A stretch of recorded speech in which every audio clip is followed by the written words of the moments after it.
Hey folks, everything new under the sun. You may recall I did a video about a Jackery 1000 and I claimed it would power a whole house, and I went ahead and tested all the items you might want to use it with. It didn't power everything I needed. One of the big things was a well pump. In a grid down situation, you want water. Fresh water is a big deal, so the ability to run a well pump a couple of times a day would be nice. So what I did was I bought myself a Jackery 1500. I've had it for a few months. This one will run the well pump, so this is a bit of a spoiler for what's to come next. I will show you everything else it will run, because it will run everything a 1000 will run, which I did in my previous video. But I wanted to follow up with this one because it does run the well pump and a big wet dry vac, which is good. I'm not going to go through all the specs of it. It has USB ports. It has dual inputs, which is nice. You can run up to 400 watts of solar, and I have solar panels for it, so that's nice. You do need some adapters. The screen is updated as well. There's input, output, nice new display for it. Now, running this originally with the 1000 caused issues because the inverter on the 1000 was only rated for 1000 watts, and it did spike up to, I think, 1300. But the well pump is a half horsepower well pump, and it takes quite a bit of energy to run off a Jackery. And this Jackery is registered, or rated rather, for 1800 watts. So as you can see the 1000 watt failing here. You can see the spike. You can also see the difference in the display here, this versus the 1500. And in this one, the motor is trying to start but didn't quite have enough power, and the wattage really came up. I think it was, in one clip, it was going about 1400 watts for running something else. But the initial startup draw was too much. And so here is the Jackery 1500. Same test, same well pump. Now watch the display. See, it burst up to 1400 watts. And there's a spike voltage even beyond that, which I don't think it catches in time, because the next time it runs, it doesn't go that high. It settles down to about 1000 watts, but it does need that 1800, and I think it bursts even to, it might even be 3600 for a couple of seconds when needed. So there you go, just to show you that the 1500 does run a well pump, and that was the clincher for me that suggested to me that this indeed would run a whole house if you had to, various pieces of it, although the time length that it would run them for is obviously a different question. It's a clip from the 1000 watt video, and of course the 1500 will do this and more. So here it is running a bread machine, and it has absolutely no trouble running a bread machine.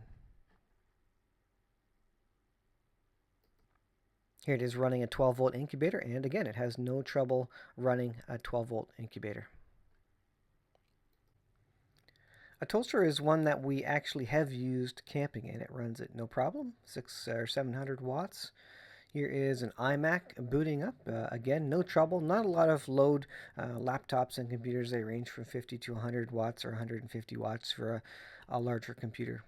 And so no trouble. Again, for the 1500, no problem. Here's a mini fridge. Works perfectly well on the 1000, and of course it's going to work on the 1500, and it will last even longer than that 10 hours of the 1000. So here's the test again using the hair dryer, which I thought was 1800 watts. It actually seems to peak up at about 1400 watts. But again, the Jackery 1000 was not able to complete this task. So there you can see the 1300 watts again. The 1000 couldn't do it. So there you go. This runs pretty much everything I've wanted to run with it, and everything I've thrown at it so far. And its peak surge amperage ability is the real key for me, because when you're talking about well pumps and some of those big inductive loads, they pull a lot of amperage right off the bat. They're called a surge load. And if you're running an air conditioner, for example, that's another thing that runs a large surge initial load there. So to have something that can burst above the rated wattage is a big deal. And so this is effectively my emergency backup generator. I pretty much can run the whole house. What I would probably do is backfeed electricity into my house through an outlet being careful, of course, not to run past 15, 20 amps.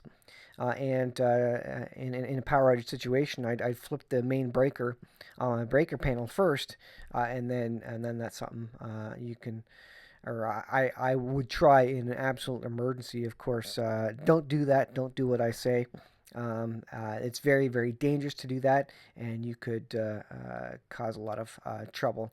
And certainly, there's a fire hazard too if you're pulling. If there's a lot of devices uh, on the circuits in your house, everything's plugged in. That's going to try and pull a lot of amperes through your wires, which could start a fire. But all that being said, if you know what you're doing, this is a great grid down emergency situation system, and this does everything I need. Now, the secondary question is how long will it last for? And that's not something I'm going to cover in this video. But suffice it to say, the 1500 does everything I need it to.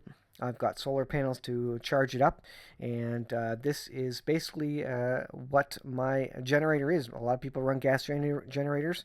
I've chosen to go the electric route with solar panels and solar generator. So there you go. My review of the 1500 is that it's exactly like the 1000, just a lot more powerful and a lot more capacity. So I'm very, very happy with it.